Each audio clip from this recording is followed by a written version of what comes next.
We fly high, no lie. You know this. Pull it. And with all that being said, I've decided to continue my athletic and academic career at the Stanford University.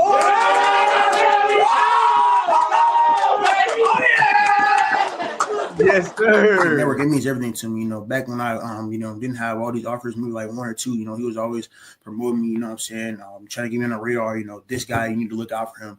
You know what I'm saying? It really means, the world to me. Bacon, he's been there, like I said, since I've been small. Always shouting me out and always just trying to put me on, just give me notice more than I really appreciate Bacon. I mean, shoot, I was the new kid. Faison kind of was with the Ducks for a little minute. So my first year, of course, he had all the hype. He was probably about like 6'2" at 12. He was a mutant. I ain't gonna lie to you. He was a mutant. But I mean, from then you could see just the potential he had. I mean, I'm not surprised he's the number one quarterback. If you would have seen him in youth ball, you would have thought he was the number one quarterback in that class back then. So I mean, like going against him kind of like prepared you already for like what high school was. I mean, he looked like a high school quarterback around that time. So I mean, like trash talking with him. He's more quiet though. I will say that he don't talk that much trash. But I mean, like trash talking with him, going out there and hitting drills with Faison. I mean, that kind of like just builds you ready. I mean, hopefully I play against him in college. I would love it. As y'all know, this is the Sizzling News Podcast. All right. What's going on, everybody, man? Welcome back to the Sizzling News Podcast. Hope everybody's having a great week, man. Y'all know we got a lot in store for y'all today, man. We're going to be talking about college football. ACC schedule just popped out, so we're going to talk about a couple of little teams. Talk about some high school football as well, the latest going on with rankings, all our thoughts and everything, all that good stuff on the show today, man. So hope everybody's staying safe. Hope everybody got through the storm, the ice storm, snowstorm, whatever you want to call it, man. Hope everybody's having a great Monday. All right, let me bring on my co-host. Couldn't do it without him. Von Bacon, the Bacon Network. What's going on, bro? I'm good, man. How are you doing, brother? I see you on an icicle, so it's smooth. Nah, no icicles over here, brother. No icicles over here. That's what's up, man. Like you said, everybody's made it through unscathed, at least on the Atlanta metro area and south of Hall County. So we good, man. We all live to tell the tale. You know what I mean? For those who got to know they're out of school, I'm sure y'all enjoyed it, man. So y'all a prime location to enjoy the Just As a News podcast, and we appreciate all y'all tuning in. So like, comment, subscribe, get in the comment, get in the chat, and let us know any questions or takes that you may have. Speaking of questions and takes, Bacon, anything you have coming into the show for today? Any bold takes? Anything that's caught your eye? Well, what's your talk? I do have a debate for you potentially, and we'll get your thoughts. But go ahead. I mean, I got probably the spiciest thing I've got is for the Lane Kiffin controversial post that we'll get into. So I was gonna save it for that. So you know what I mean, I don't want to get people too riled up no more than I already have. If you've seen it, or if you haven't seen it, just wait. But go ahead, I'm a debate on your topic today. All right, man. So my topic for today, I wish I would have made a graphic. I didn't have time. I had to do some tech writing and different stuff like that. But this is a question for Bacon Network. All right. I had, a little group chat I was doing. I'm not going to name the people that are in the group chat, but I do want Bacon in on this. Hold on. I'm trying to pull up their Twitter accounts real quick. And hey, if y'all at home, we get a lot of kids that watch the show, a lot of parents. Y'all comment below on this as well, man. You know what I'm saying? We on Instagram, YouTube, Twitch, X. So I want to hear you guys' thoughts. But Bacon, who is the top 2027 running back in your opinion? I'm going to pull up some names for you, brother, so it can help you out. Hey, and if we missing anybody, like I said, please, we want to engage with y'all. Comment down below. But there's several really good running backs. This is number one, uno. You know what I'm saying? Kentarius Mooney Gibson. We know what he means. We know how elite he is. We know he likes to tote that rock. All right? Had a really good season. That's number one. Number two, Andrew Beard, right? Plays for Prince Avenue Christian. Versatile running back. He's another name you got to add to your list. Number three is going to be this guy right here, Braden Tyson. All right? 2027 running back, Brookwood Broncos. played as a true freshman on TV and tore it up and won player of the game. All right, so that is number 3. And Bacon, I'm going to make it even more sweeter for you. I'm going to give you one more. And I'm going to give you honorable mention. You might want to mention this guy right here, Nigel Newkirk, Gainesville, formerly of Ola High School. So, Bacon, what is your thoughts? Who is the top 2027 running back in your eyes? I'm gonna go Andrew Beard, man. Thank you. Go ahead. Sorry. Nah, you good. It just a combination of a lot. I think he can do it all. It's close between him and Mooney about being the best. I'm gonna go with Andrew Beard just because I think he's got a little more grit to him to me than Mooney. But catch the ball out the backfield. Can run in between the tackle, can run outside, off the tackle, can run probably some outside, inside zone. I'm not sure if they run the zone scheme at Prince Academy. But any system you put this young man in, I know he can thrive. Now, Mooney Gibson, electric, probably has a little more wiggle. But like I said, I'm going to give the edge to Andrew Beard because he's got a little more grit. But Mooney Gibson, man, he's been doing this thing since youth league. Everybody knows Mooney Gibson, and then Najeh Newkirk, and what was the other back? And Najeh Newkirk, and I just had him on the month. And Braden Tyson. Okay, you slid in Gary Walker on me. I didn't see that one. That's Creekside. Yeah, he's tough too. Braden Tyson is elite too, but he's more of a smash mouth running back. I have seen him catch the ball out of the backfield.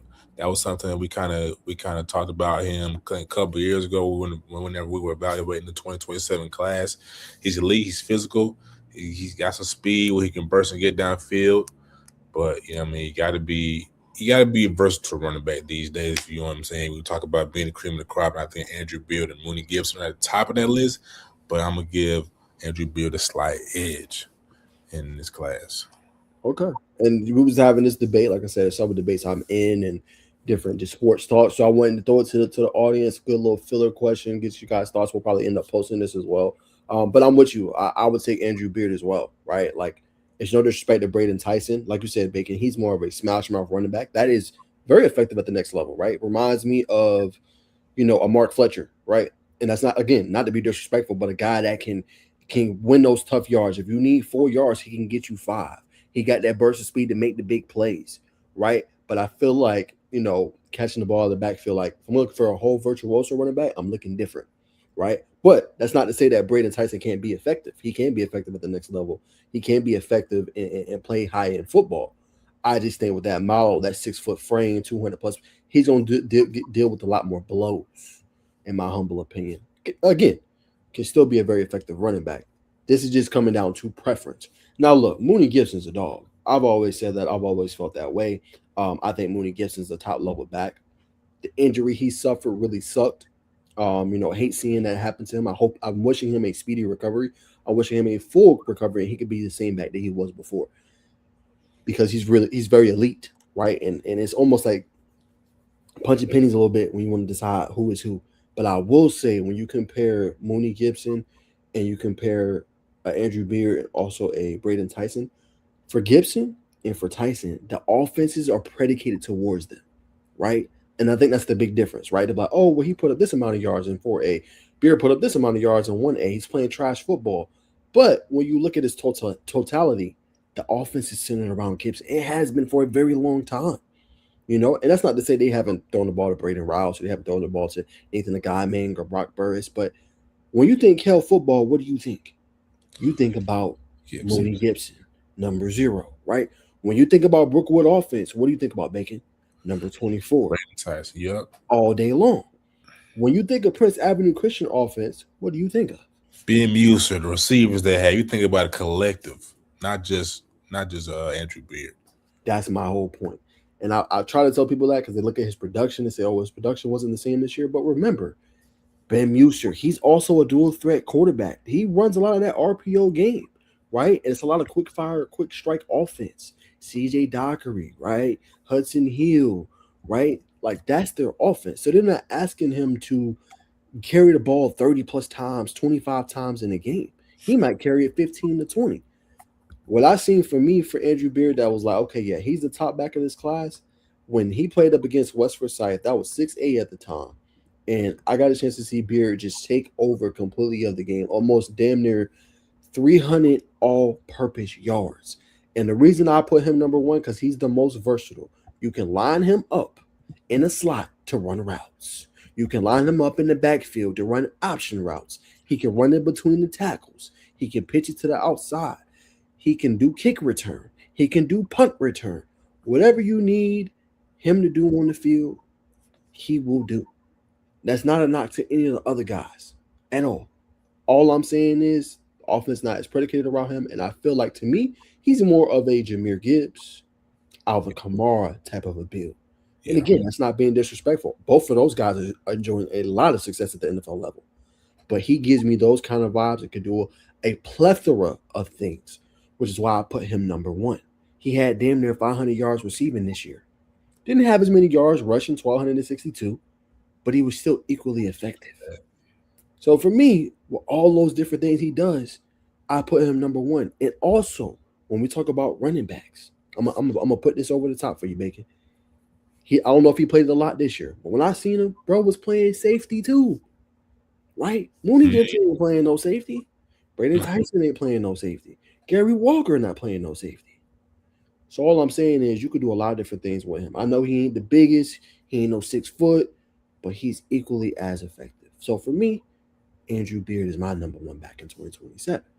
In my opinion, and as I said it in the group chat, I think he's going to be the best of his class.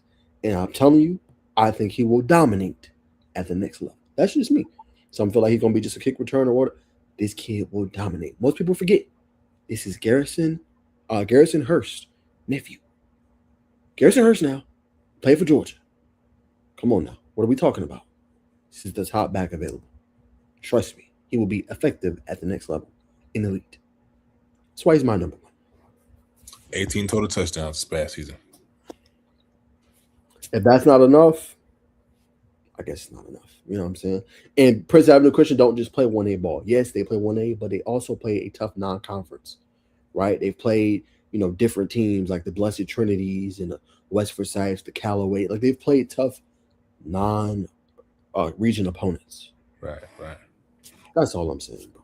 Just my opinion, just my take, but I wanted to debate the show, bringing it in with that. Nah, good start, brother. That was a good start. And last thing. We can't grade private school athletes anymore. We'll look at B. John Robinson, came out of a private school. I think it's time across the board. Even that argument might have flown early 2010s, but now, man, that private school public school debate is not what it used to be. No, it ain't. Great point. All right, let's keep it rolling, baby. 1 second.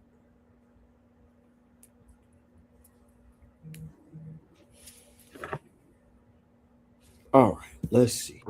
All right, Bacon, let's look at some schedules, man. Let's pull it up. We'll start with Colquitt County. Go ahead and share this tab with you. All right, man. Colquitt County announced their schedule release. Here it is right here, as you can see, Bacon. I'll start and throw it to you. I think the most intriguing game that's non-region is going to be TCC at Thomas County Central. I think that's the best ticket in-house. Colquitt County, obviously a new era for them. Jay Lamar's going off to college. They've lost some different pieces, but I think them playing at TCC is must-see TV. South Georgia football, 2 of the best of the best. If you're able to get out there and watch that game, excuse me, I think that's dynamite and probably one of the better tickets, especially with Thomas County Central likely opening their season against them and them celebrating that state championship. Yeah, for sure. For Colquitt to not just schedule TCC the first game of the season, but to go play these Florida teams, James Richard, Lincoln, this team is got to be primed to take that next step forward. 9-4 last year. Some losses early on. North Gwinnett 21-7. Lost to Lowndes and ultimately lost to Grayson 31-10. we look at Colquitt as a name brand program in the state of Georgia, but as of late, really for a while now, probably since Coach Prost left, it's just been okay. They're a good team, but South Georgia football outside of TCC has not lived up. It's not competitive as we see. If you look at the schedule last year, so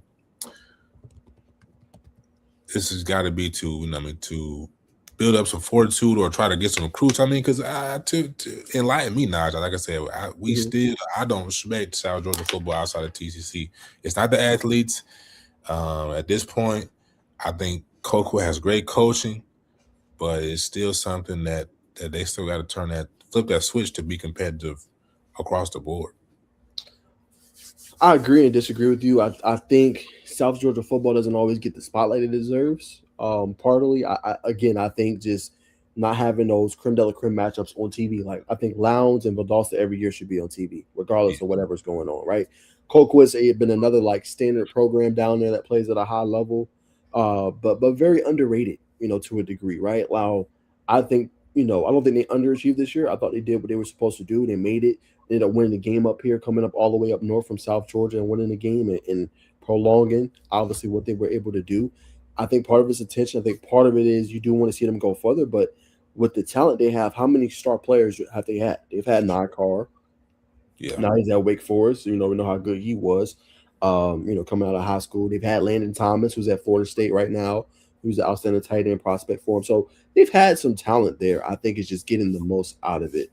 And I think to your point, Bacon is winning the big game, right? Winning that marquee matchup, and taking that next step as a program. But I think overall, they're a decent program. But like you said, I think that it is them taking that next step, which will elevate them as a whole.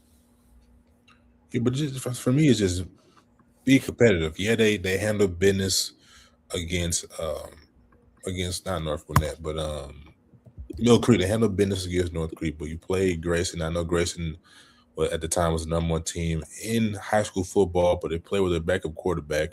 From what I remember, Colquitt was fairly healthy into that game. And to lose 31-10, it's not a contest really. For the most part, second half's not a contest. I get that. I'm not saying you're wrong. You know what I'm saying? I get that. You want to see them, match up a little bit better. I mean, I don't disagree with you. But I think it's a successful year though. They went 9-3. I think out of 12 games, I think they did well. They had a lot going on. We know about it. They sophomore quarterback had a decent season. Cohen Lawson, 19 touchdowns this past year. I think they got a decent program, a really good program at South Georgia. I think it's like you said. I think it's a matter of just playing some of those more marquee opponents, and I think they're doing it with week one, playing against Thomas County Central. You want to see him where you measure up at. You play the best of the best. Seeing them play Cook County is another one as well. But yeah, to your point, is beating the upper echelon teams, but that's not easy to do, right? Grayson football is different. Buford football that's usually who they're going to face in quarterfinals. Right. You're going to have a pretty damn good team to beat a Buford, to beat a Carrollton, to beat some of these top tier, programs. You know what I'm saying? So I think they're on the precipice. Some things they got to work out, but they just need a couple more pieces here and there. I think they'll get it. Second best team in South Georgia. It's not a bad look for Colquitt, but what do you think the record will be at the end of the 2026 season? It's a good question. I think they lose the opener to TCC. Monroe, they should handle business. Cook, they should handle business. Lee County's tough. That is a home game. Lee's a really good program, though. They got Jane Upshaw, I think over 40-plus offers. Lee County should still be competitive for another season. Got a really good tight end down there. It's a very physical bunch. So they might be 2-2 or 3-1 at the end of those first 4 games. Then you play Lincoln, James Reichert's, your last 2 non-region games with a bye in the middle before you play your region schedule, right? We always know those games are tough. Valdosta, Lowndes, and things like that. So I say probably same thing. I'll go 9-3. But this is obviously 10 games that would include the playoffs. I would say a solid 7-3. I can see them going. 7-3. Okay. What about you? Definitely lose to Thomas County Central. Yeah, it's not a bad one, bro. That's not a bad one. They did. They lost to They lost to Lee County last year, I believe. No, they lost to Lowndes last year. They lost to Lowndes last year, 31-14. They beat Lee in a nail biter. Came down to the wire.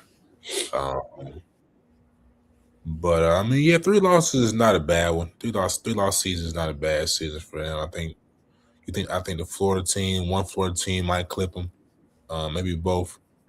Not too familiar with the programs, but Florida, they play that fast-paced type of offense, fast-paced air raid. They got athletes all over the field. That seems what be is the kryptonite for South Georgia teams specifically.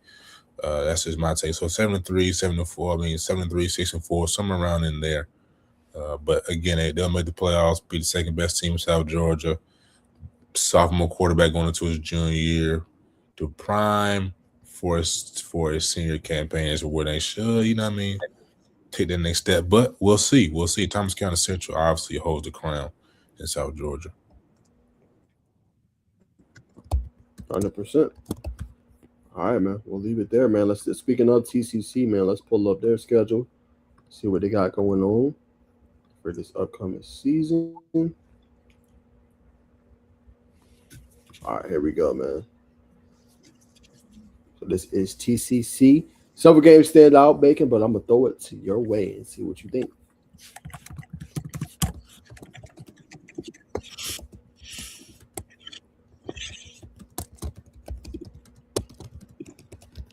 All right, Thomas County Central. They got Coke. We already talked about that. Lincoln, Florida. Lithonia, Brooks County, Lee County, Veterans, Houston County, Tift County, Coffee, Northside, Warren Robbins. This is a gauntlet of a schedule. I'm not gonna lie. Colquitt, we already talked about that. Lincoln, Florida. It's TCC. Not too familiar with Lincoln, Florida. Lithonia is a program that has athletes, but I still like TCC in that matchup. They should go undefeated once again. Biggest team to look out for a possible upset. You can say Houston County. Northside, they got a lot of athletes on that side of the ball. They got Coach Boone. They got defensive line. They got a couple of DB. They got a lot of skilled players over there. But Houston County and Northside, Lincoln County maybe, if you're more familiar with that team. But I still think TCC goes undefeated again and finds himself back in the bins for a back-to-back championship. Is it 3-peat? No, back-to-back. For a back-to-back title. Yeah. Let me see.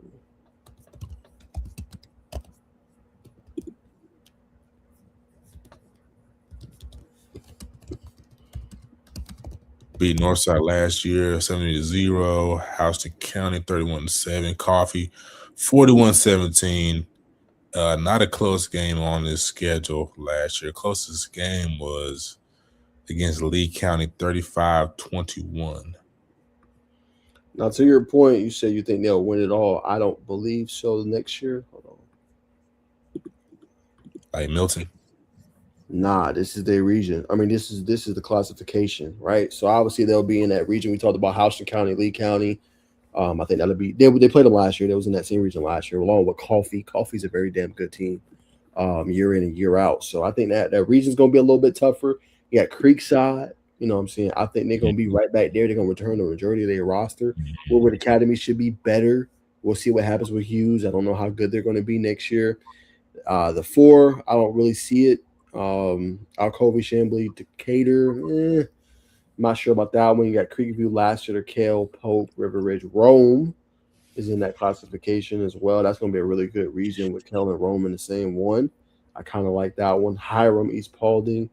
We'll see what happens there. Alpharetta, Gainesville, new head coach is Davis Bryant. We'll see how good they are. Milton, I don't know. Hopefully optimistic, but not too sure. New quarterback for Roswell, Pearson DeGala. He transferred from Walton this past offseason. Bacon, so interesting. I just don't think it'll be a cakewalk. You know what I'm saying? I think, they should be back in contention. I think when Creekside's in your same classification, right. I think that's a little bit tougher.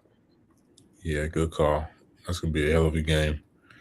That's gonna be a hell of a game. I agree with you. I'll take Creekside over TCC, but that's gonna be a hell of a game for sure. Especially if they play. So I'm with you. I think Colquitt is going to be interesting. Great opening game to see where they are. Lincoln, Florida is usually pretty good. Lithonia, shout out to them for even scheduling this game and wanting to go down to TCC. That's a mark for them. That's a lot of travel costs going down there. Brooks County is usually a pretty good team in their classification, competitive, play at a high level. Lee County, I think that emergence of Coffee is one to watch for. Everybody sleeps on that, but they won the state championship a few years ago. So that's going to be a game to see what they're able to do for sure. 100%, yeah. That's facts. They had that big running back that year. They won state. Coffee always pops up, you know what I mean? 2-3 year periods. Yeah, so that's a good call. Houston County, nothing on Northside Warner Robins, though?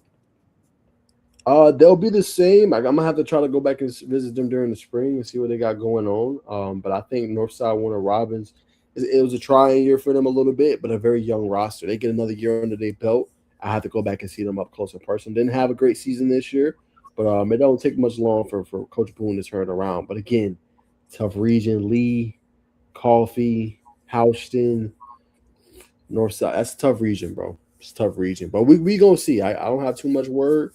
I ain't got my ear down there fully with it being Middle Georgia, but definitely gonna try to go back down there and see what they got going on for sure. And maybe even try to go to a game this year. There you have it. Mm-hmm. All right, Bacon. Let's go up north, man. Let's go to Walton. Walton Raiders, man. New team, new looking program. This is this. Can you see this? It's a little blur. I can pull it up on my end. I can see it well enough though. We got Milton, Parkview, Roswell. Yeah, so North Clayton. Hold on, let me get mine. Nah, you fine, bro. Wheeler, North Paulton, Wheeler, Fall Break. You good? All right. Yeah, so they play. They got Parkview, Roswell. Looks like Roswell. That's going to be a quirky game for them. That'll be a real interesting one to see Marietta and Roswell playing. North Clayton is a very interesting one. Bacon going up against Justin Murphy at North Gwinnett. Everything they got going will be good. Then they play North Paulding, Wheeler, Marietta get into region play here. Cherokee, North Cobb, Paulding County, and Etowah. No McKeeston this year, though. No McKeeston this year. Is that a usual rivalry for them, or They usually will play them. Okay. Usual, but they did do a reclassification though.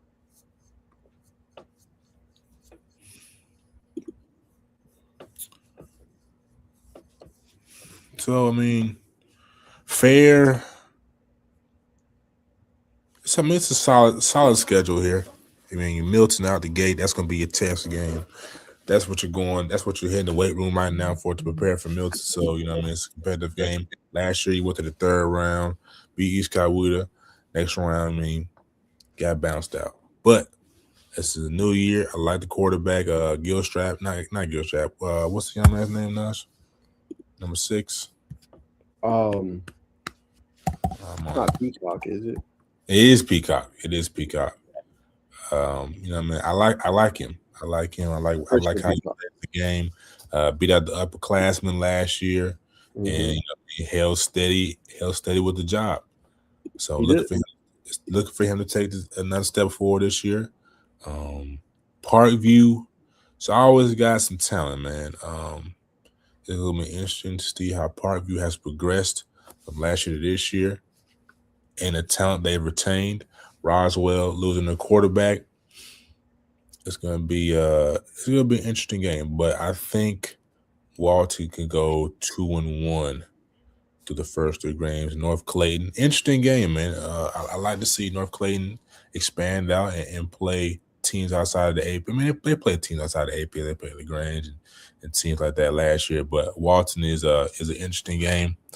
Shout out to Coach for for Coach Burnett for scheduling Walton.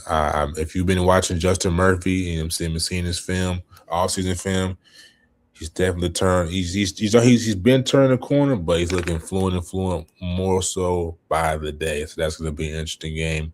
Possibly we'll try to go to that game. North Gwinnett, another big game for them here. But this is a formidable schedule after that North Gwinnett North Paulding game. It kind of gets, it gets a little lackluster. We'll see what North Cobb looks like without Teddy at the helm. He reclassed, and Paulding County. Etowah, like I said, it's front loaded. You get to lick your wounds, try to heal up for playoffs, but build your confidence back up. But it's a solid schedule by Coach Bruner and the Walton Raiders. Yeah, I'd say I think definitely the non-region schedule prepares them when you look at it in totality for the region schedule when they play Wheeler and Marietta. Marietta should be better. I think in this new year they played really good in their region schedule. So I think they'll probably be the toughest opponent for them. We'll see how North Cobb looks. There's been some rumors they landed a former quarterback from Milton. I don't know how true that is, but that's what I've heard per rumor. So that'll be interesting to see what they're going to look like. They still got one of the top running backs in the 2028 class. A guy that can really tote it.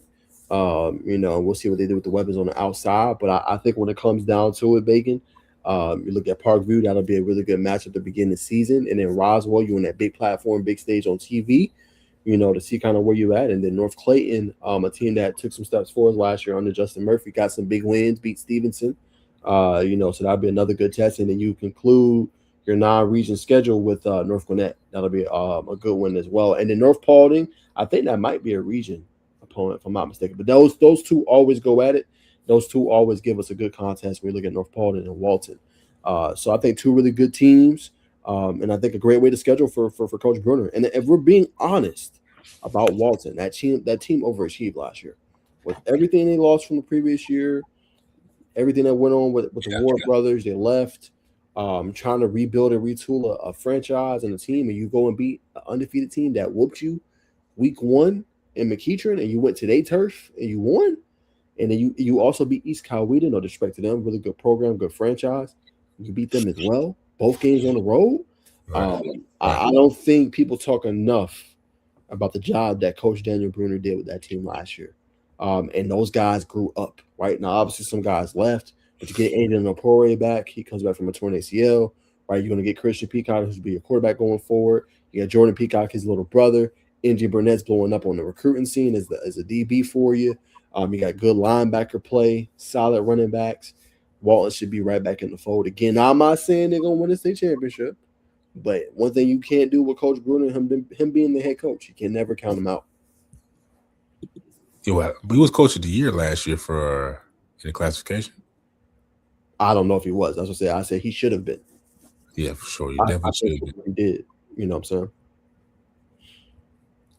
100%. I agree. Coach Bruner does a hell of a job. When he has talent, we had Jeremy and the gang, Wendell Gregory a couple years back. And that was a team that could have beat anybody that year. You know what I'm saying? Probably across the nation. But yeah, they definitely overachieved last year and lost a close game to Valdosta. Lost by 3 on the road. Come on now. Yeah. Hats off. That's all. All right, Bacon. Well, I'm going to play your clip that you shared. You had a great story I want to share to the audience. You broke down, did a good little doc, just everything this kid has going on, provided some really good exposure for him. So, yeah, we're going to roll the clip. Again, we shouldn't get copyrighted YouTube because it's coming from my partner. So, we should be good there. We should be good. All right. 1 second. We're going to move me and Bacon off. And I'm class of 2028. And I go to ECHS. And I'm class of 2028. To the left of that decimal, I need 7 figures to play the joint. Turn up your...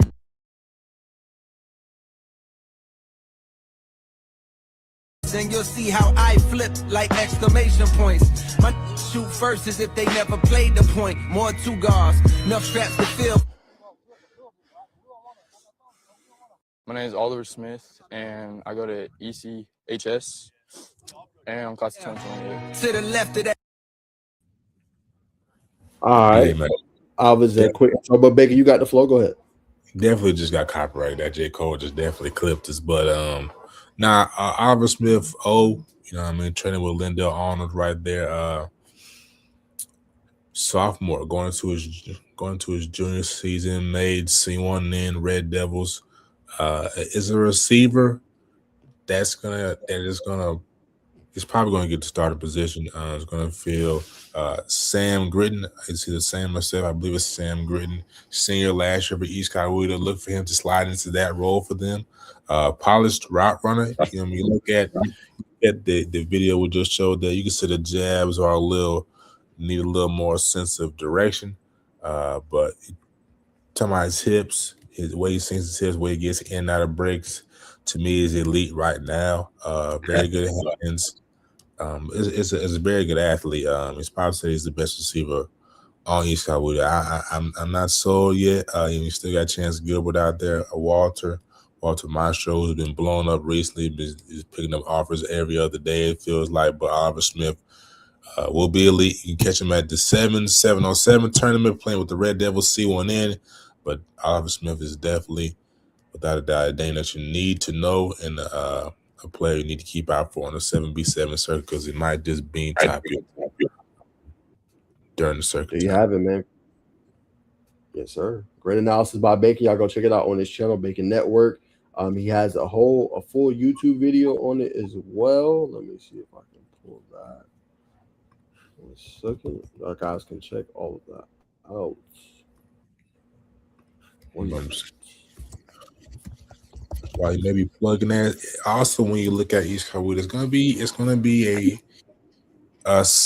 they're loaded. I mean, from what I talked to a source today or a coach today, 2027 group is very talented. However, when you lose 2 offensive tackles, we lose 2 anchor pieces like the Hurd twins. That's gonna be tough to replace.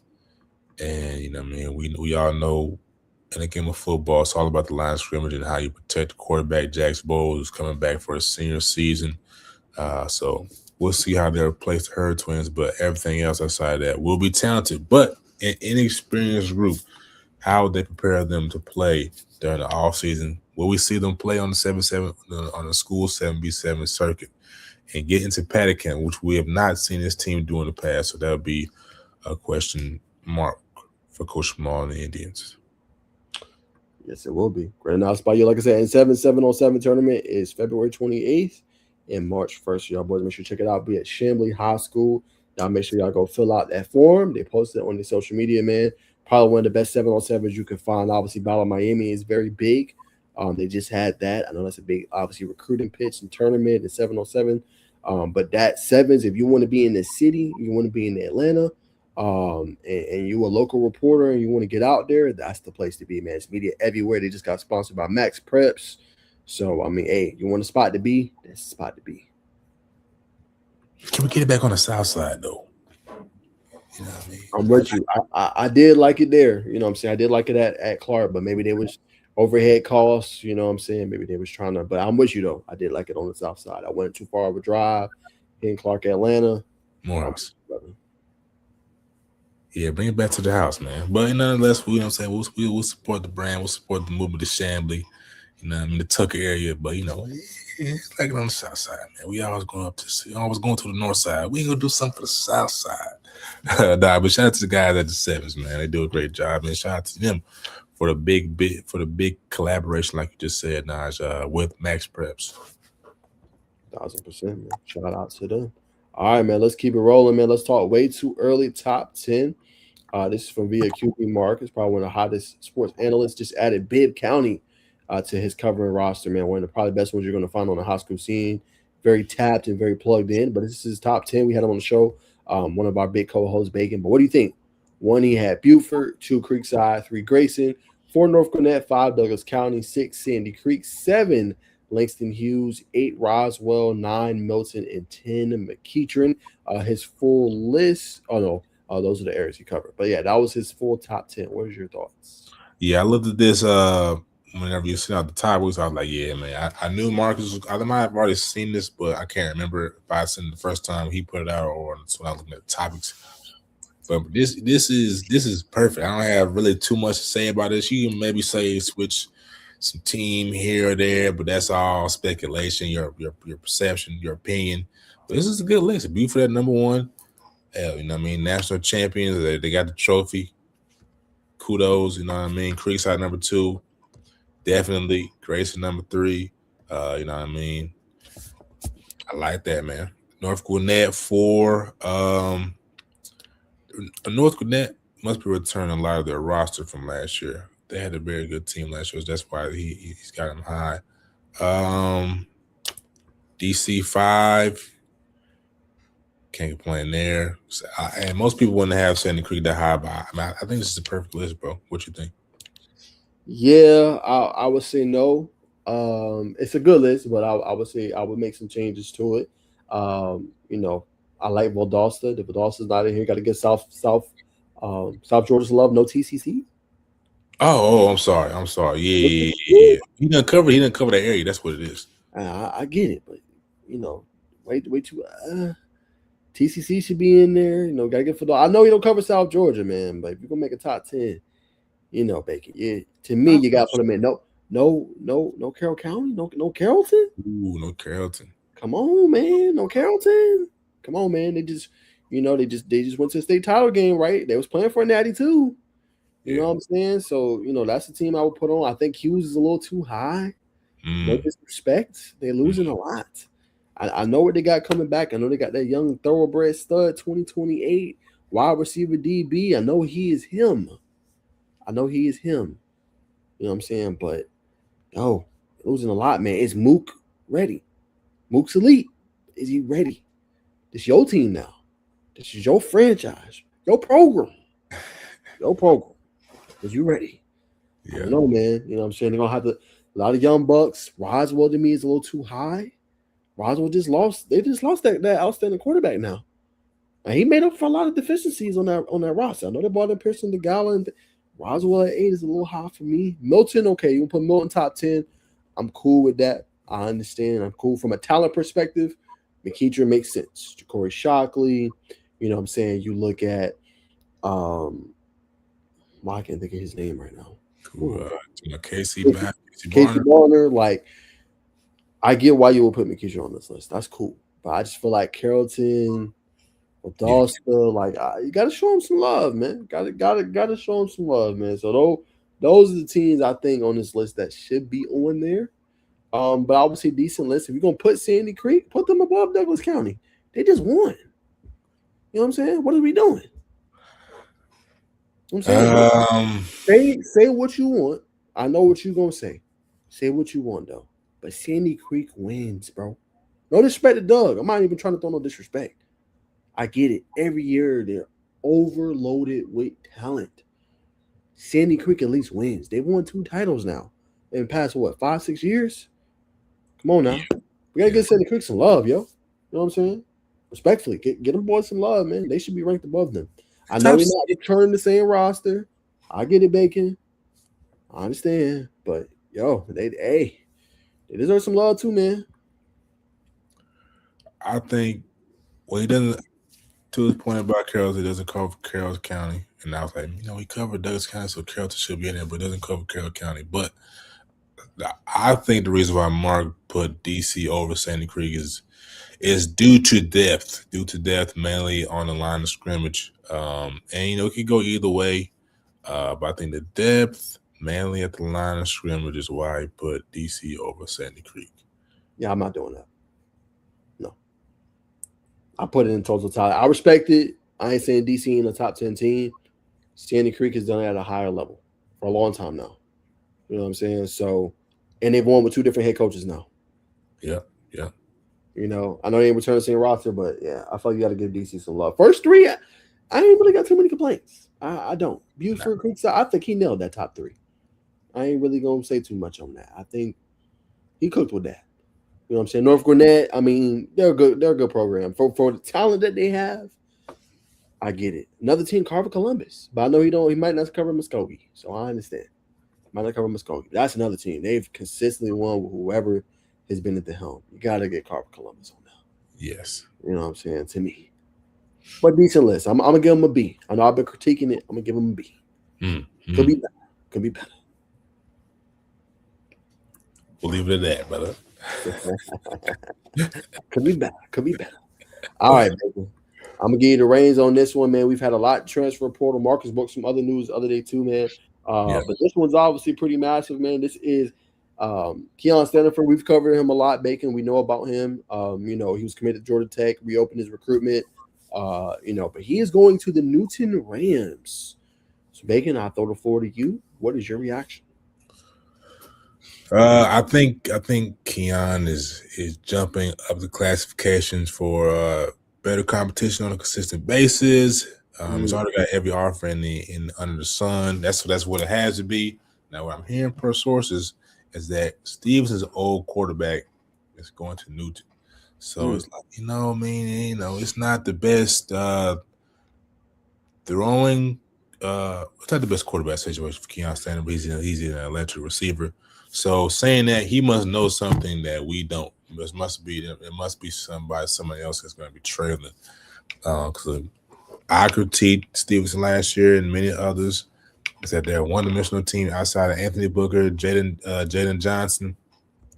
The offense is very one-dimensional. So if that's the case, if Newton is inheriting Stevenson's old quarterback, it's a dud move. He shouldn't lose any scholarship offers, but like I said, he must know something we don't move. But you can't knock the kid for jumping up in competition. More primetime games, on TV more potentially. I'm gonna say, Bacon, I think it's a good move. My concern, like you look at Chapman, he had a really productive year for Athens Academy. He was getting him the ball, right, consistently, Bacon. He was force feeding them, right? Do they have the quarterback in Newton to do that? That's my concern. In Covington. You know what I'm saying? That's my concern. I ain't too far from where I'm at. 30-minute drive or so. I ain't too worried. I do want to check out Newton this year.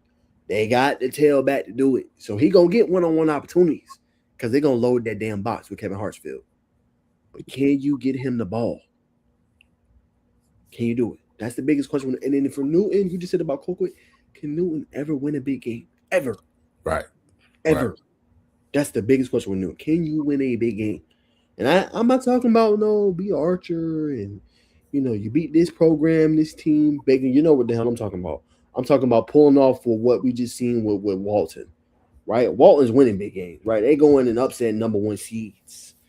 You know what I'm saying? They're going and upsetting East Coweta with the number one player, number one safety in the country, right? Can you do that? Can you make more of the talent? Because it's not like Newton not talented. Talented every year, but can we take that next jump? Can we just? It's the hurt. Can we do that? That's what we need to see from Newton. Great head coach. Not knocking head coach. Great head coach. Can we see that next step? Right? And when we look at the region, we're gonna look at the classification real quick, Bacon. Yeah. Look at the classification real quick. Right? It's the same. You play these same teams. Only teams I think is Rydell County. Archer have been in your region for years. Grayson been in your region for years. Rydell County's, not Rydell County. I'm sorry. South Gwinnet's been in your region for years. Can you take the final step? You know what I'm saying? I ain't saying it's easy because you got Colquitt, Lowndes, Valdosta. You know what I'm saying? Carrollton out there, DC. But can you go on the road? Can you host a playoff game?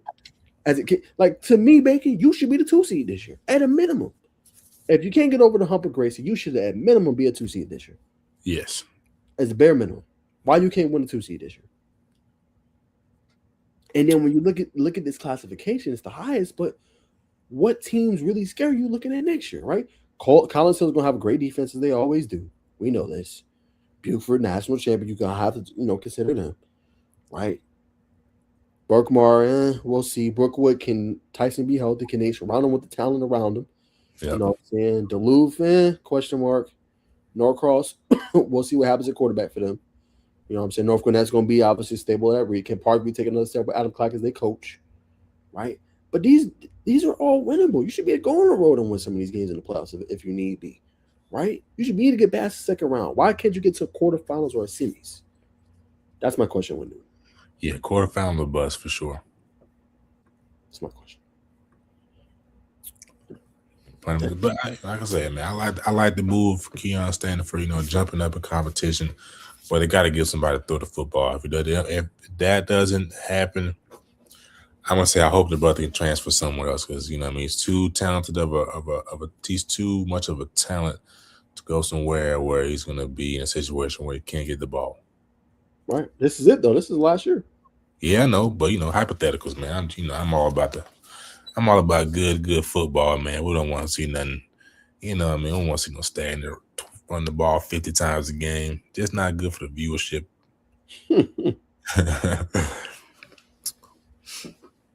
But I agree, man. Newton's got to get over the hump this year. It should walk into a 2 seed, and like you said, quarterfinal or bust. Facts. All right, Baker. So before we move on to college, did you have any other high school tops, any other things you saw, or anything else you wanted to highlight before we move on?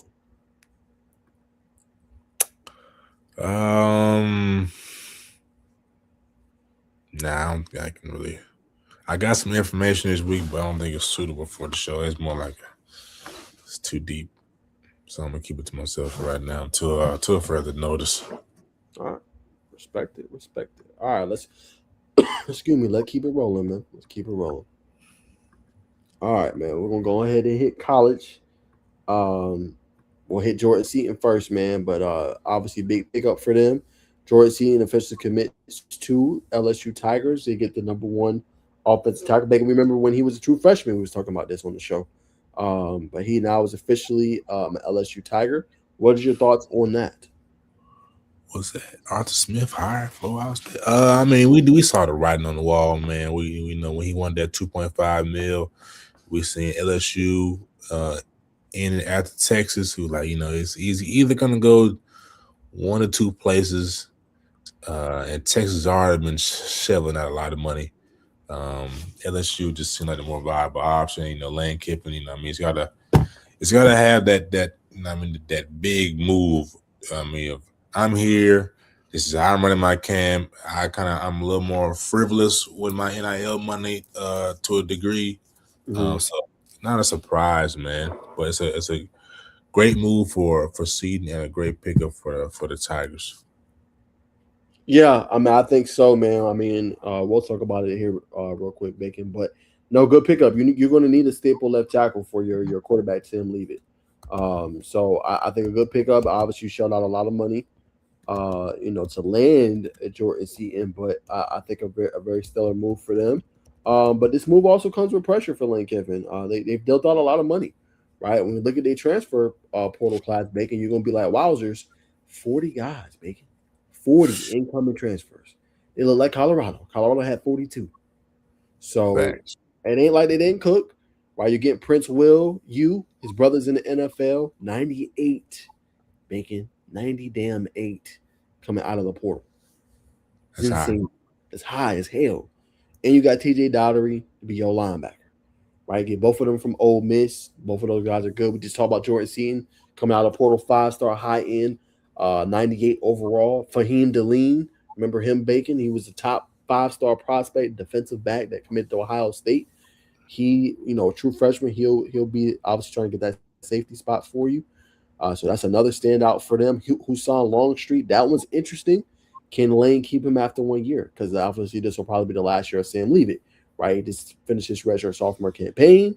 This will be his redshirt junior season. He's likely gone. Will he be ready to get the reins next year for Husan Longstreet? Comes over from USC. Likely not playing this year, right? All right, so that was the top pick. Jordan Ross from Tennessee, edge rusher. They're going to need another one, right? Coming back. He'll obviously be a big one for them moving forward, right? So that's another big guy they got.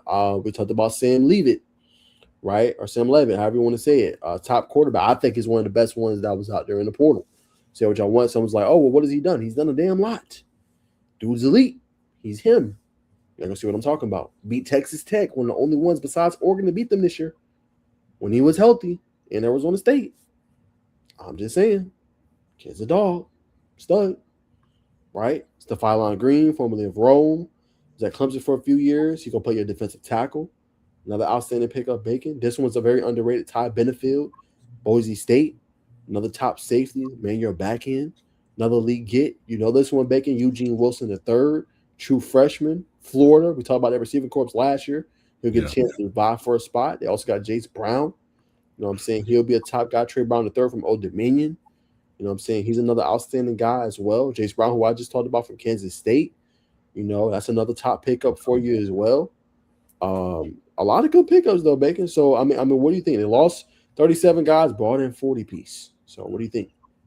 This is a good overhaul, man. You got 2 game changers on your defensive line. You bring Winston Watkins, follows Lane Kiffin to LSU. That's a big get. We just talked about Eugene from Florida. Jordan Seaton from Colorado. LSU has a very good chance. Well, they're shooing to make the college football playoffs. That's not a secret, but they got a very good chance of going to the big dance and possibly winning it. Will they do it? That's why you play the season. But Lane Kiffin essentially has went from Ole Miss to LSU and is playing with the same type of house money. Yes, it's going to have some more pressure on him playing in Death Valley. The LSU fan base is, they were a little antsy. Last year they thought they had something. They had Fool's Gold and Garrett Nussmeier in the Tiger camp. But this year they should be at ease, man. But it's going to come down to Lane Kiffin making those calls in crunch time and getting his team potentially back to the mountaintop. For sure. I'm with you, Bacon. I know you said some. It's a whole goddamn lot of pressure on Lane Kiffin.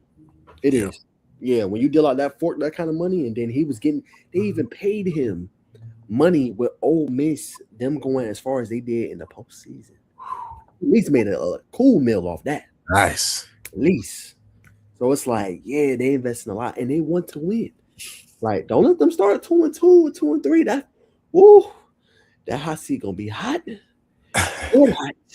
I ain't saying they're gonna release him, but it's gonna be ugly. When it comes to the Tigers, it's gonna be ugly. So I do think there is pressure. I don't think he's playing with no house money. Now he going to deliver a chip. He can cool off that, that pressure. You know what I'm saying? They game away or whatever it may be. But it's gonna be some pressure. When you go and you fork, think what? They did $10 million plus on the port. Yeah. Sheesh. That's a lot of money. Them folks want to win, and they better win fast and in a hurry. So they're gonna be interesting to watch. I like LSU, low key outside of my Miami Hurricanes. That's a team I love to watch. Right, I kind of fell in love with them when I was a little younger. When I was seeing them boys, just playing with Joe Burrow and Chase and Jefferson and running the rock. Go further back than that, man. Yeah, man, gotta go a little further back. But man, when LSU on and they good, LSU is damn good. So they're gonna be interesting to watch, man. A lot of pressure on them, but we're gonna see what's gonna happen, Bacon. But other issues, all right? This ain't no political show. Okay? Not political. It ain't political. All right. But we do have to bring this up. This is a sports show, but we got to talk about it. Bacon, I'm going to let you start up. This was the post. Lane Kiffin has now scrubbed any mention of this post from his timeline. This serves as an official record of who Lane Kiffin chooses to affiliate himself and the LSU staff with. He said, Lane, do not marginalize people who put food on your table. Make you successful by intentionally endorsing a racist, classist bigot for clicks and giggles. Again, I am just reading what that tweet says. Don't come for me in the comments. I'm just showing you guys, okay? But the post essentially was, Bacon, make Baton Rouge great. And he added Donald Trump. All right? I'm going to give you the floor. I'm reading tweets, so again, don't come for me in the comments. Bacon, what is your reaction?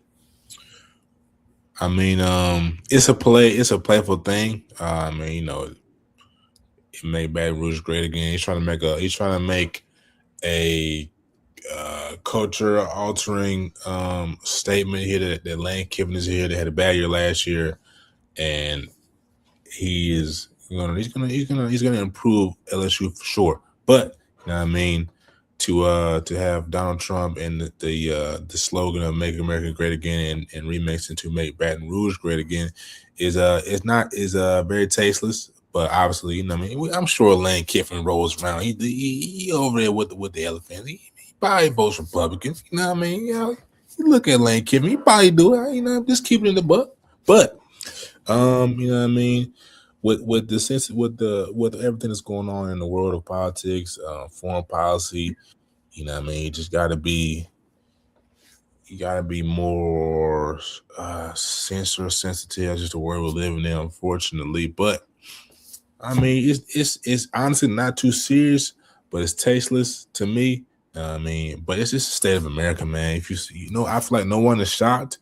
He may be a little pride of ego, maybe a little bruised, hit, but you know what I mean, not surprised, man. At the end of the day, it's football. It's gonna have to be earned in between the lines. But to me, like I said, very tasteless. You know what I mean? Yeah, I'm with you on that. I think my statement is you got to read the room, Lane. You got to read the room. It's just not the time to do that. You know what I'm saying? I get it. I get the slogan. I know it's play on the words. It's just now is not the time when America's approval rating right now for the president, POTUS, is 71% disapproval. That's all I'm saying. It's cool. Like I said, I ain't coming from nobody's political beliefs. You believe in what you believe in. Believe in what you believe in. I'm not coming for nobody on that. Again, this ain't no political show. All I'm saying is read the room. Just not the time. Not the time. Especially when you're trying to win a natty and the pressure is on your, you know what, Bacon. We just talked about it. Ain't time. You know what I'm saying? And especially when a lot of your players is of a different melanin. And you know what I'm getting at. It's a different demographic, 100%. Yeah, man. You gotta be real careful how you told that line. Because I'm saying players. People don't think about this now. Them same players can go to HBCUs. I know the resources ain't done. I know it ain't the same on Power 4 level. I know what y'all gonna say. But them same great athletes, swing with Travis Hunter, I know he ended up at Colorado, went to Jackson State. You see it all the time. They can easily decide to go somewhere else. That's all I'm saying. Last few years, we've seen the SEC is not won a natty. These players is going to other spots and winning. Michigans, the Ohio States, the Indianas, whatever you want to say. You do not have to go to the SEC to win a natty. You don't. Right. That's all I'm saying. So if you're lame, they're poking y'all this money. All I'm saying, read the room, be smart. That's all I'm saying. Whatever you believe politically, I ain't coming for that. You do what you do. Just gotta be careful once you text what you put out. Because you don't want to piss off the wrong people. You just don't want to do it. Who is the wrong people in Louisiana, though? You think his players actually care? I think some do. Some. I think some do. I do. You spent $10 million, you know what I'm saying? Yeah, we getting ready to talk about Clemson and the whole, tampering situation. Sorry, man, I got another $100,000 for you, man. Sorry, man, we'll be all right. You gonna be all right? Yeah, coach, I think I'm gonna be all right, man. Money talks, man. You know what I mean? It's we're in that world, man. Buying morals or whatever the case may be. Not just saying that that's what's gonna happen, but these college kids, man. You know what I mean? They understand the world as it is. I'm here for a season. You know what I mean? I'm trying to get to my destination, to my goal. So yes, I agree with you now. Some players are probably, coach, what's going on, coach? But in terms of them star players, you know what I mean? Coach Lane brought me here. We're trying to win. You know what I mean? Whether they win and got that extra $100K, it's undisclosed, and we'll never know. But while our brother's away, man, hopefully everything is everything. I mean, I'll just continue to bit off my sentiment, man. It is what it is. It is what it is. But I mean, LSU is still gonna do its thing. It's still gonna win. How deep will it go? You gotta look at Texas, right? You gotta look at Georgia. Georgia should rebound. I'm sure Kirby is furious at how this season ended, getting out coached by Ole Miss this year. Let's see who else we got. Tennessee. We got to see how Alabama responds. Vandy. Florida. The cream of the crop teams will be Georgia, LSU, and potentially Georgia, LSU, and Texas. No further. No, you don't need to look any further than the SEC. Oklahoma, if you believe, John Mateer and the Sooners looked very good the first half of the season before Mateer got hurt. So if you want to pencil in Oklahoma, be my guess. But LSU, Texas, and Georgia are going to be the 3 teams that probably are in the college football playoffs. So we'll see how that goes. That's just my take. Let's see. Well, Najeh just stepped out. He probably got a phone call or something. Let's see. Everything good, brother? Yeah, all good, brother. All good. Hold on. I just got a message.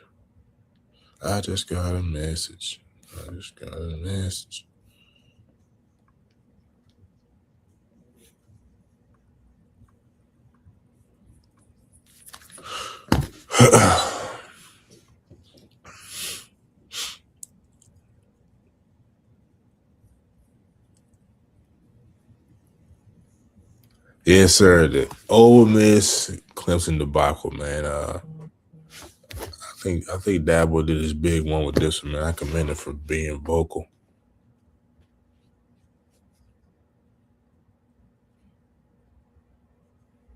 Yeah, I think this one is something going on. Everybody talked about the can of worms that he's going to unlock with this, because I feel like everybody's doing it to a degree. But yeah, like I'm with Dabo on this one. I think if a player's already signed and he's locked in with the team, the fact you're going out of your way just to like contact him and he got text messages, it just shows that the NCAA needs to do better, especially when it comes to tampering. Now, look, if he was in the portal and you hit him up and you're trying to get him, that's different.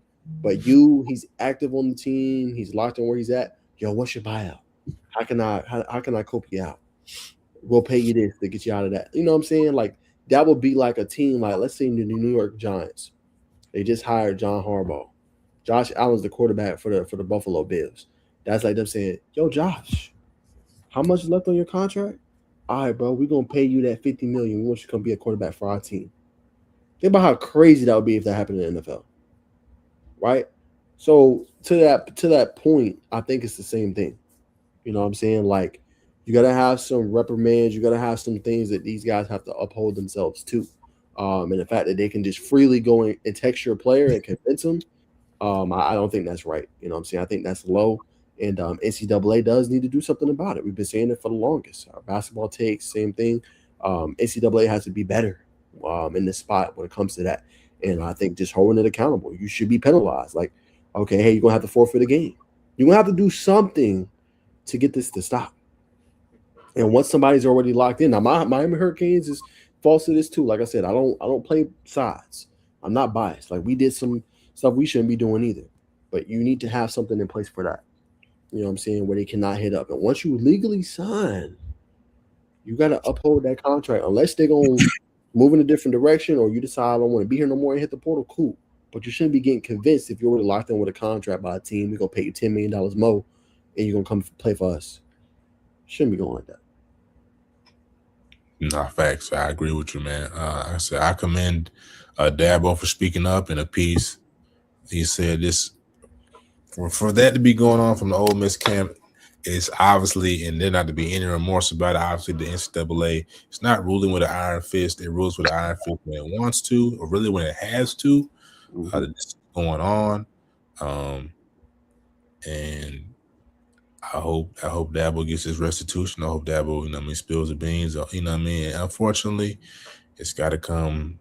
Somebody's got to put the foot down and put a stop to it some kind of way. As he said in the article, if grown-ups are going to do, if adults are going to do what adults do, which he's referring to tampering, then there has to be adults. There has to be adult consequences. So, you look at the whole Lane Kiffin situation, leaving Ole Miss, and you look at this. Just got to clean. It has to be cleaned up now. Obviously, if it were to work out, Ole Miss plays Clemson some kind of way, yes, the ratings would be high, but it has to be done in a tasteful way. Otherwise, even if this continues to go on, man, I just think we'll just see frustrated coaches, more cutthroat businesses, which is the way the world's going. So, and people like drama, so they probably do tremendous things for the ratings, but you have to have some integrity about the sport. And we'll look back in the day, point shaving, Pete Rose, and the list goes on and on. We're seeing that same era that we once frowned upon is happening today, and we're just kind of just sweeping it under the rug. Okay, that's fine. You know what I mean? That's the way of the world. It's just you gotta have some continuity in the game, man. It's just not a good place that the world is going. So I can see Dabo. I'm with you, and he the only coach that's doing it. And a lot of people don't like Dabo. I don't know what that's for, but I like that he's calling it out and keeping it in the buck. You know, being 1,000 with it and saying for what it is, Bacon. You know, you need that at leadership, and that's why the game has suffered a little bit. Everybody talks about NIL. The problem with it's not the NIL, the portal, it's just the lack of regulation, right? The lack of that iron fist, as you just said, Bacon. You need more of the iron fist. Don't have enough of it, in my opinion, and that's where they're struggling. And the only reason why he found us because with the athletic director or the president, I think the president of the athletic director caught wind of it or something, and he called old athletic director for Clemson, and them touching bases with Ole Miss, and he said that he didn't know about it, allegedly, and the proof was shown. He was like, man, I value your relationship. You know what I mean? Obviously, you know what I mean? You got to value eye-to-eye constituents over a player, you know, just to save face. And that's the only reason why it got out. You know what I mean? So, and the head coach for Ole Miss sent a picture of the contract of the increased offer already via phone. So, I mean, it's pretty messy, man. You know what I mean? As a tycoon, as a businessman, you know what I mean, you got to commend it, but, you know what I mean, like I said, you got to have some continuity. You do. I'm with you, man. Shout out Dabo, man. Shout out Dabo for that. Everybody's going to do that, man. Everybody's going to do that. But all right, Bacon, man, we got some schedules to look at real quick. College football, man. Let's talk about Georgia Tech, man. They released their schedule today, ACC schedule, full slate of games, Bacon. I did an article on this. I'll probably have a couple more. I did my reaction already on my channel. But Bacon, I'll give this to you. What is your reaction? You're a Georgia Tech reporter. You do some obviously do articles and cover the team. What is your thoughts? First game's at Stanford. First game's Colorado. That's right. First game at home versus Colorado. I mean, it's good. It's a good. You know what I mean, that's a good game. This is a tough schedule. First and foremost, right. Colorado versus Tennessee versus Mercer. I can't remember versus new hire right now. Former head coach of West Georgia. Did a tremendous job at West Georgia. I say that. So he's going home to Mercer. At Stanford, win. Duke should be a win. They're losing their starting quarterback. Not sure who's going to replace Darren Mensah. Darren Mensah. Virginia Tech. They're always decent, but I expect Georgia Tech to win this game. But like I said, man, it's a solid schedule. I've already said it, man. This is a career-defining season for Coach Brent Key. Lose your OC, lose a plethora of players. To me, it's almost as him starting at square one again, having to build continuity, and you know what I mean, to hold what he's built. So this is a very big season for them. I'm going to lean to the side of optimism for Georgia Tech and Brent Keith because I know what type of head coach he is. I know what type of program he's building. He's a rambling wreck first and foremost through and through. So I'm going to lean to the side of optimism for Georgia Tech. Now I'm not going to give my my record prediction. To me, it's still too early to kind of see. For that. But I'm gonna throw the floor, brother. Okay, brother, we'll do that in August, going in almost September. So we gotta worry about that. You know what I'm saying? We good for now because they say you got to get through spring and we got to react to that, and then some of the acquisitions, young players, long way to go. So, sure. I think the first thing out is three games at home. To start the year, you know what I'm saying? You won the Flash. They played really well. I think they're 12-14 or 12-2 in their last 14 home games. They won 12 of the last 14. So really good at Bobby Dodd. Electric atmosphere. They even showed in the Pittsburgh game last year. They can show up and show out. So that's crucial for them. That game against Stanford's tough, right? I'm not saying they're gonna be elite program, but that's your first time out west in California as a team since 2005. It's a long damn time. You know what I'm saying? First game that you're playing against a California, I guess opponent in the ACC, right? First California opponent under Brent Key era. Yeah, that's not easy. Now, new head coach Tavita Pritchard that they hired under Andrew Luck. Not returning a whole bunch. I'm saying returning some guys. Only 6 guys out of the transfer portal. So it's still in the rebuild. I'm saying? But it's not easy to travel to the road. That could be a slip-up game after those first 3, right? But for me, that stands out. Virginia Tech. Go ahead and circle out one on your wagon for you, Bacon. I got them boys winning 9 to 10 games this year. Everybody going to sleep on VT. The reason why I say VT going to be a team to watch in the ACC, they got James Franklin as their new head coach, formerly of Penn State. He took a 120 roster in 2025 cycle, 2026 cycle. They have a top 25 recruiting class in the 2026 cycle. They have the number 4 class in the ACC when it comes to the transfer portal. Okay? They're going to be damn good next year. Trust me now. Damn good. All right? So that game is tough. Right after you play Duke, I think Duke will still be competitive. That VT game, circle your wagons. That's going to be a hell of a contest. Tough game for me. You know what I'm saying? If I'm Georgia Tech, that's a tough game. Right? BC, you should beat them. They lost Dylan Lonergan. They lost Reed Harris. They lost some pieces. New quarterback. I don't think they'll be very good. My personal opinion. Pittsburgh's been a team. You've had to exercise your demons a little bit. They've had your number.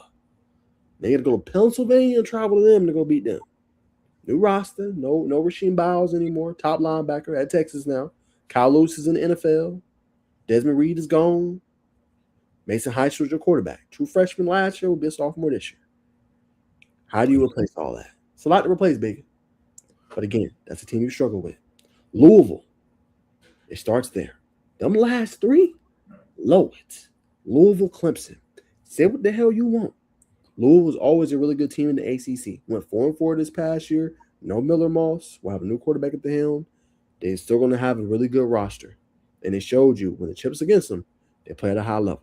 Now, nobody's going to think Clemson's going to be good this year. You know what I'm saying? In Dabo. I mean, they ain't going to think so. Right? Because they underachieved this year, Bacon. They went 7-6. It's supposed to be a natty winner. Right? But at the same time, that's going to be a pretty good team. I think they got to rebuild, retool. No Clay Klubnik. They're not going to have some of these pieces. But they bring back some key pieces, Brian Wesco, things like that. So it's going to be a team to watch, in my opinion. You know what I'm saying? So that stretch in November, when you're playing at Louisville, at Clemson, Wake Forest, that's a tough damn schedule. And then you play at Georgia to end things off. At the Dome. No, ain't no Dome now. You're going to Athens. That's terrible. You're going to Athens. This ain't Bobby Dodd. This ain't Mercedes-Benz, brother. You taking your ass to Athens. I ain't let them fleece him like that, man. You know what I'm saying? Hey, you had to get your money. You had to get your money on your 10 mil, your racks. Then you just got 2 more donations, Bacon. 10 million of the variety from 2 different donors. Yeah, Georgia Tech is a team, I keep telling you, Bacon. They have the makers to do it. But you brought up a good point. It's almost like they're rebuilding because you lost everybody. I'm going to tell everybody they lost here in a second. You lost every goddamn body. Damn near, right? But when you look at their alumni, Bacon, and how many multi-millionaire CEOs or whatever the hell you want to say, they got the bread, right? We just seen it with Indiana. Like Mark Cuban's finna donate so many. They need people to donate. I guarantee you, if them fans start doing that, bro, it won't be long for Georgia Tech is right back in that conversation. You can't tell me with all the money in the munyon, all them people generating, they'll start donating to that little fund, that Alexander Tharp fund. Come on, bro. What are we talking about? On the gold mine, bro. On the gold mine. Now, to your point, no Coach Peoples, no Coach Corey Peoples. There you go. No Darius Eubanks. Tapped into the chat, by the way. Yep. Gone. Buster Faulkner. Gone. Yeah. Assistant coaches. Gone. Jeep Wade. Gone. All them people is gone. Harrison Moe. Gone. Gone. Aaron Follow. Gone. Benny Stockton. Gone. Payne Joseph. Gone. Right? So to your point, you retooling the whole damn roster. They did some good stuff in that portal now, baby. No, if you saw Coach Keenum's cooking. You know about Justice Haynes. Lil Mendoza. Hey, Alberto Mendoza, you did some things in that portal. Got 3 solid caliber tight ends. Yeah. Chris Mermans and Chris Corbo and Gavin Harris. Lyman. Solid. I think that defensive line gonna be damn good. Damn good next year. It should be. With Noah Carter. On there a little bit now. Yeah, come on now. They got some game records over there, man. Ain't no young talent you bring back Andre Fuller and Christian Garrett and you know, and then I really think Bacon Ken Spradlin. can't come on. I think they really hit on that defensive coordinator. Nobody gonna talk about it. Where's he from again? He's coming over from Southern Miss. Now, two things Georgia Tech struggle with. What's some 2 things, Bacon? Takeaways and run defense. And what's the third? One more. Shit, pass defense. Yeah. Sacks. Sacks. I'm sorry. Yeah. That's what he specializes in that. Team led in takeaways and sacks. So you got the coordinator, got the talent. Yeah. You should be much better defensively. Now, it ain't gonna be easy to your point, Bacon, because you're almost retooling, rebuilding. So I don't know. You're optimistic. I'm cautiously optimistic. I don't know. Some people feel like this schedule's not that tough. I think it is. So I think Clemson's gonna be good. I think Louisville's gonna be good. You know, I think Tennessee's gonna be much better. You know what I'm saying? VT. I think this is the toughest schedule people think. 5 to top 25 teams in this one schedule, man. Potentially. Now, if you're looking at last year, okay, cool.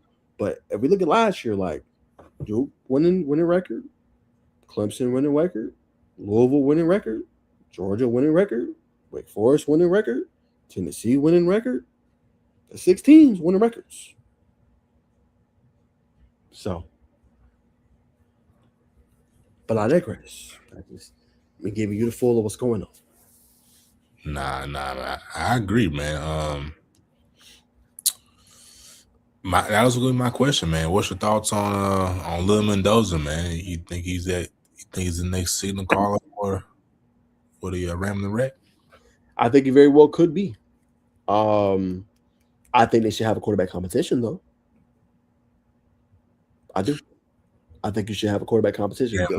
Let Graham Knowles get a little bite of that apple, man. He's been waiting for a minute. Highly recruited quarterback. I mean, not highly rated quarterback out of high school. Come on, rock it on. Yeah. You had success with Texas quarterbacks. Haynes King. I'm just saying, have a quarterback competition, man. It's gonna help. It's gonna help out your quarterback room. Give Grady Adamson a bite at the apple too. Why not? 3 quarterback competition. Let's see, because you might only get 1 year out of Mendoza because he's going, I think, redshirt sophomore year. Yeah, coming up. So why not see what you got? And the kid's smart. He's cerebral. He's very accurate when it comes to deep throws down the field. He can hit the intermediate throws. He don't turn over the football. He's calm. He's a dual threat. So yes, I would say he does have an inside track to be a starter. But all I'm saying, don't give him the starter role. Make him earn it. I say I give you 3 players or most, maybe 4. 3, maybe 4. Most 3 or 4 players I'm most excited to see next year. Okay. Hold on. Let me cut this. Go ahead. All right. Bacon top. You can do top 4, top 3. It's just top 4. All right. Top 4 players Bacon's most excited to see. Go ahead, Bacon. Give you the flow. Number 1, you got to start off with Justice Haynes. Off the bat. Number 2, dramatic fashion. I think you got to be licking your chops to see number 27, Tay Harris, as a sophomore. That boy is something special. If you forgot what he did in high school, you may be reminded this upcoming season. Number 3, I was going to say Mendoza. You may have convinced me to reconsider Graham Knowles, but I'm going to stick to Lil Mendoza, man. He just went in the portal too fast, you know what I mean? And they snatched him up real quick. It seemed premeditated. He might well have had a no-contact clause. They did that with Justice Haynes, too. They did? Okay. No contact clause when he hit the portal. Let me find out Georgia Tech moving inconspicuous. Number 4, I cannot remember the name of that defensive lineman, but the top rated defensive lineman out of that class, like I said, like we said, man, the pass rush has been non-existent. We thought we had some sack artists last year. We just had people in uniforms, so that's going to be my 4. Who's the pass rusher? I mean, let me get his name. Georgia Tech.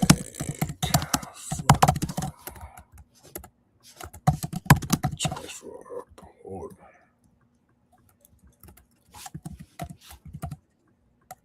All right. Let's see. Tackle. Oh, edge. Is it? It's not Jordan Walker, is it? No. It's Noah Carter. Yeah. Noah Carter from Alabama. That's the name that we need to keep an eye on. Is Noah Carter. But might be something special. Okay. Smooth. All right. I'll give you my top 4, so you give your top 4. Number 1, Jalen Mbakwe. Oh, yes. Oh, man, that's a good one. 5-star coming out of high school, 2-way player. Won a championship with Clay Chalkfield. Lower hat. If he played both sides of that ball, I don't know, man. Georgia Tech, that's some talent right there, man. You're going to need them too. You know what I'm saying? You need that extra weapon, that piece. And if he explosive out of that boundary, along with Jordan Allen in that slot, you talk about guys that can go and get some explosive plays. Yeah, that's it. Now, Georgia Tech, it's been sporadic, right? They've had some explosive plays, not nearly to the level that they should have it. I don't know, though, with them two, and if Mbakwe can live up to the billing, bacon. I'm telling you, man, you ain't going to have to do too much if you've been dozing. You really ain't. You ain't going to have to do too much. Nah. Number 2, I'm with you. Justice Haynes. Because he unlocks the whole damn offense. Facts. Home run hitter. 857 yards rushing and 10 tubs. Home run hitter. You have not had a running back of his caliber since Jahmyr Gibbs. You're going to just put that out there. You have not. That boy is NFL talent. NFL. With the L. Hell yeah. Come on, bro. You ain't had that if you Georgia Tech. Right? That's next level. And why is next level Baker? He epitomizes everything you want to be if you hit Coach Brinke. You want to run that damn football down somebody's throat. And he's going to allow you to do that with Malachi Hosley. You know them the only 2 backs that had 7 yards per carry last year? Come on, man. That I'm telling you. And you're going to have teams. That's why it's going to make Mendoza's job so much easier. Once they see him in the backfield, man. Come on. It's going to be 9-man boxes. So then that's one-on-one outside. Because about these no-name receivers, we chilling, bro. Whatever.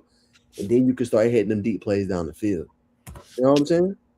That unlocks the whole thing for them. So that's number 2 for me. All right. Number 3, most player I'm excited to watch. Right. I'm going to go Phoenix Felton. Underrated pick. I didn't pick Tay because you went on your soliloquy with Tay, and I'm 100% agree. He's going to be damn good, exciting to see. But Phoenix got a little bit of that burn towards the end of last year. Right? Played in the Georgia game. Yeah. Now, I'm going to tell you this, Bacon. Georgia Tech ain't go hit that portal when it comes to safeties. I don't know if you peeped that. And they lost 2 guys, too.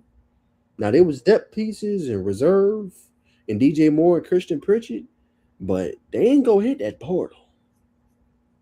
Now, they both just played true freshman seasons. That says a lot.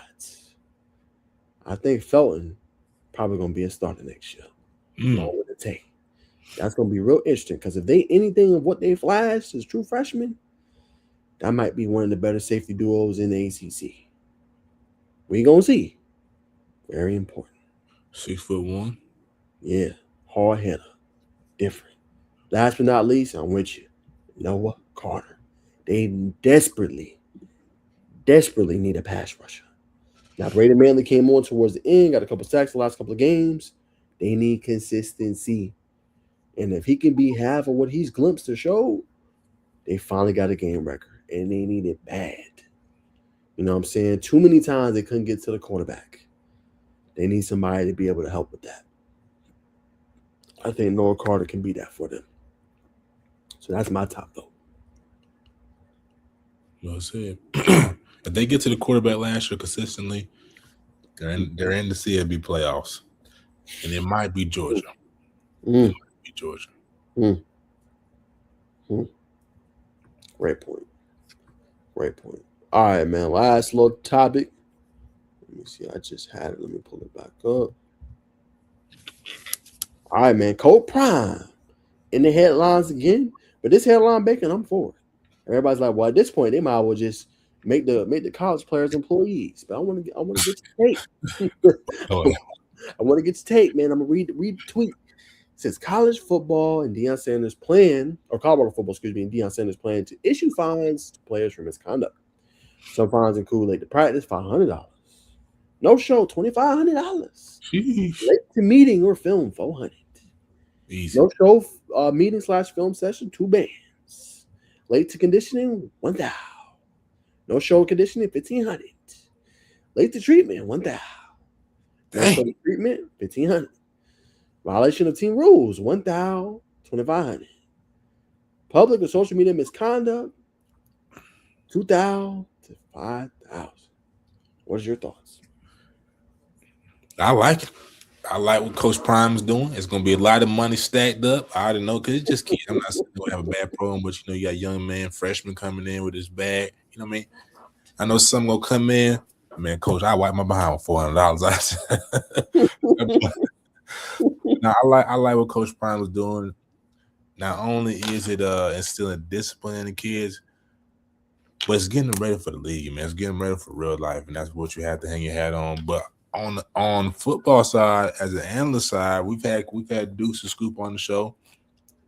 He said multiple times, Coach Prime is working tirelessly to get this team to the state that it needs to get back to, and implementing things like this, these checks and balances, is only going to increase attention to detail for this team and getting this team over the hump. Now, I'm not saying they would do it, that this is the year where they make the college football playoffs. Yeah, we're just hoping to have a good winning season. They got a lot of talent. They hit the portal hard. I like what they brought in, Boo Carter, you know what I mean? They got some guys on the squad. But, I mean, I like this overall disciplinary. I mean, you're only going to get this from a coach who has or an NFL veteran, you know what I mean, implementing that system. So I agree with you. I like this. I'll go further. NFL legend. NFL legend, yeah. Well said. Implementing that. Yeah, I'm with you. I said it in my post when I did it earlier today. I think it's great that Coach Prime's doing this. He needs to. It holds players accountable because the problem you have, and Coach Kirby Smart's talked about, is the entitlement. Like you're owed something, not owed nothing. You know what I'm saying? So these fines, like they're giving you all this money. Okay, now I'm treating you like an NFL athlete a little bit. Okay, you don't show up to meetings, you violate my team rules, your ass gets suspended, right? Or you're gonna owe money from that contract, the little money you're getting. You're gonna have to pay me. No stipend. No stipend. So I love that. He's holding them accountable. And it's the best way to do it because all y'all think about is money, and how can I make more money? Yeah. Now I'm incentivizing you with money. You don't do what you're supposed to do? Fine. You know what I'm saying? You don't come to team meetings? Fine. You know what I'm saying? You don't want to show up on time? Fine. And that is what they do in the NFL. You don't like it? It ain't cut out for you to make the NFL then because it's the exact same stuff they do there. Period. I love it. I'm with you. Like I said, this ain't about making a CFP next year or big. You just want Colorado to be competitive. Right. At the Big 12. I think they're more than capable of doing that. They got their quarterback one now, hit some solid people in the portal, decent recruiting class. They should be able to make a little bit of noise and surprise some people. I ain't saying make a CFP playoff, Big 12 championship, but they should be competitive in the Big 12 next year. But you want to establish a culture, you want to set a standard, this is the way to do it. Facts, absolutely. I'm not sure who's not showing up to treatment, but come on, man. That's how you. I ain't gonna lie, man. I used to love a little treatment. You put a little ice bag. You know, we didn't have too much back then. You get a little ice bag, maybe a little ankle massage. That's it, man. This is nice. Gotta show up the treatment, guys. That Facts. 1,500 gonna hurt you. Facts. Well, Bacon, that's all the topics, man. Hour and 30 show, man. I don't got too much more. Lay this out for the day for be prepared for the rest of the week. Brother, you got any closing thoughts, any hot takes you want to get out before we let you go? Any hot takes? Nah, no hot takes as of late, man. But stick to the show, stick to the Justice News podcast. You know what I'm saying? You'll get some takes. And right now, things are kind of cool, kind of calm. We're kind of just taking in a lot of information right now. But nah, no hot takes today. Respect it, man. Well, y'all, that's going to do it for today's show. We'll be back on Thursday for our Sizzle New podcast, Hoops. We appreciate all y'all tuning in for that one. Y'all always run this one up. We still trying to grow, obviously, the Hoops podcast. Shout out to Coach Wallace. He always helps out with great guests. We'll see if we can keep Atlanta on this upcoming week. I'll reach out tomorrow, see if we can bring on a Hoops basketball team. Getting very serious with Hoops right now, but playoffs not too far, region tournaments, all that good stuff. But that's what we got in store for Thursday. And like I said, we'll be back then. Y'all stay tuned for the rest of the week. I'm going to try to get Tell the Tapes done tomorrow. My brand new recruiting show I'm going to do on Thursdays before we do our Hoops podcast. That will be just solely me. You know what I'm saying? Bringing in on recruits, staying acclimated. And that's going to do it for today's show, man. I hope you guys have a great rest of your week. And we will see you soon. Make sure you guys like, comment, subscribe. Y'all follow us on all our social medias. Everything is linked down below. Bacon Network. Najeh Wilk on all platforms, and we'll see you guys on Thursday.